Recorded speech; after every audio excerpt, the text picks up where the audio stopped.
Kejutan besar. Timnas U17 mengguncang Piala Asia 2025.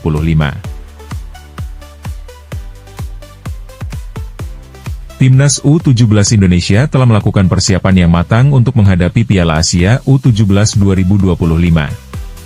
Dengan semangat yang tinggi dan kemampuan yang terus meningkat, Timnas U17 Indonesia siap untuk menantang lawan-lawan tangguh di turnamen tersebut. Timnas U17 Indonesia telah melakukan persiapan yang matang untuk menghadapi Piala Asia U17 2025. Mereka telah melakukan latihan intensif dan bermain beberapa pertandingan persahabatan untuk meningkatkan kemampuan dan kekompakan tim. Timnas U17 Indonesia memiliki beberapa pemain yang sangat berbakat dan memiliki kemampuan yang tinggi. Mereka telah menunjukkan kemampuan mereka dalam beberapa pertandingan persahabatan dan siap untuk menantang lawan-lawan tangguh di Piala Asia U17 2025.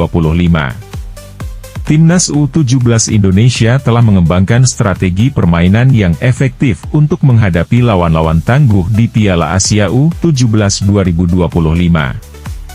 Mereka telah mempelajari kelemahan dan kekuatan lawan-lawan mereka dan siap untuk mengimplementasikan strategi mereka dalam permainan. Pelatih Timnas Indonesia U17 Nova Arianto mengungkap lawan terberat timnya di Piala Asia U17 2025. Korea Selatan disebutnya sebagai ancaman terbesar. Pastinya Korea Selatan menjadi lawan paling berat di grup ini. Tapi kita sudah mempersiapkan secara mental, taktik, dan strategi, kata Nova, dalam rekaman audio yang dibagikan PSSI. Saya melihat pemain cukup siap menghadapi Korea Selatan. Saya harap menghadapi laga pertama, pemain dapat bermain maksimal. Timnas U17 saat ini sudah berada di Arab Saudi yang menjadi tuan rumah Piala Asia U17. Sebelumnya Mateu Bakar CS sempat menjalani pemusatan latihan, TC, di Dubai, Uni Emirat Arab, UEA. Selama di Dubai, Timnas U17 sempat menggelar 2 pertandingan uji coba.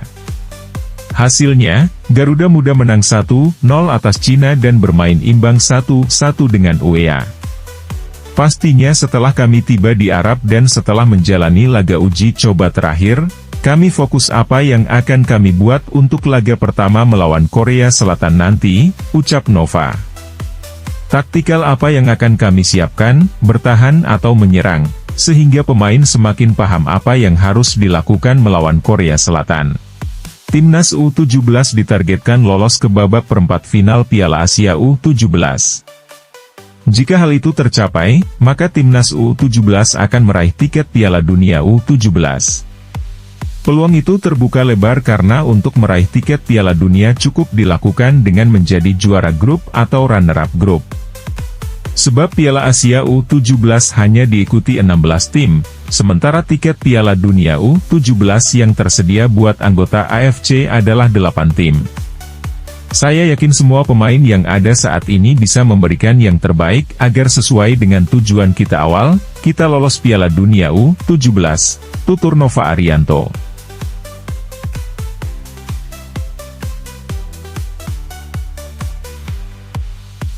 Ketua Umum PSSI, Erick Thohir, mendoakan Timnas Indonesia U17 bisa memberikan kemampuan terbaik di Piala Asia U17 2025, dan lolos ke Piala Dunia U17 2025. Kita dukung dan doakan Timnas Indonesia U17, agar bisa memberikan yang terbaik dan membawa Garuda ke panggung dunia, ujar Erick.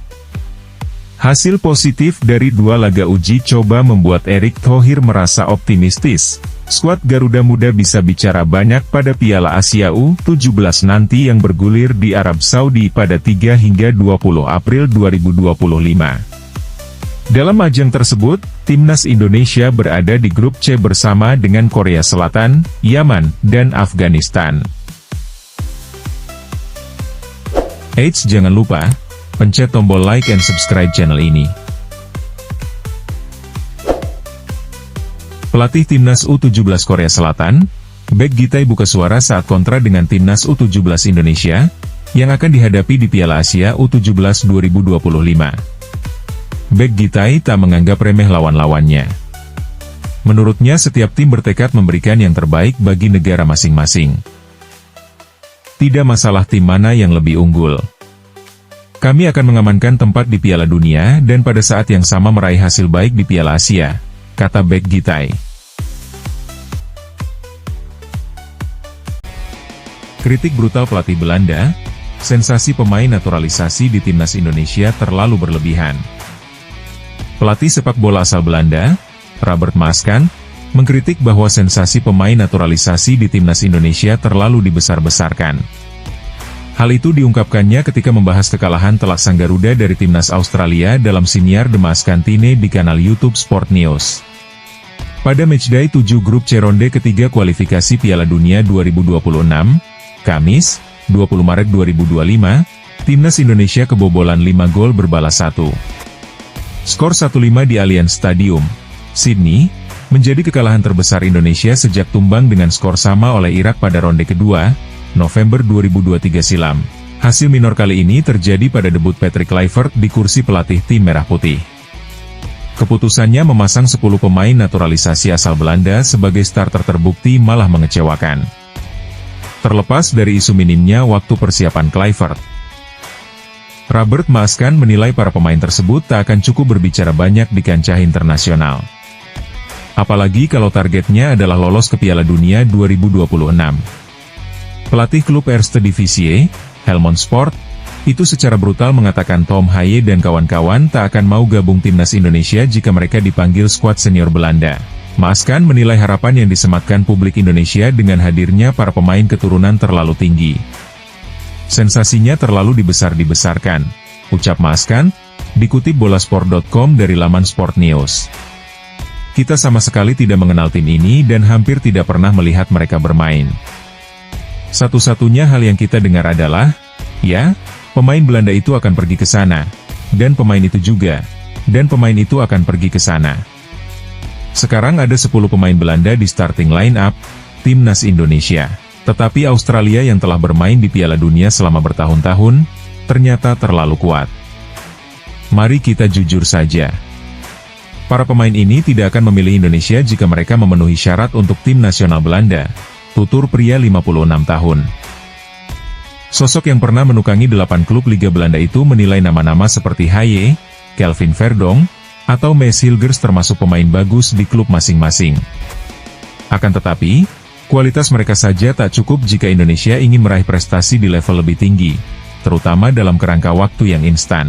Mereka adalah pemain-pemain hebat di Eredivisie, tapi tentu saja grup itu tidak ada apa-apanya di level internasional, lanjut Maaskan. Hal itu tidak akan berubah dalam semalam. Anda bergantung kepada para pemain Anda. Jika Anda memiliki pemain-pemain yang biasa-biasa saja di level internasional, Anda tidak boleh berharap untuk memiliki tim hebat dalam waktu semalam. Tutup Maaskan.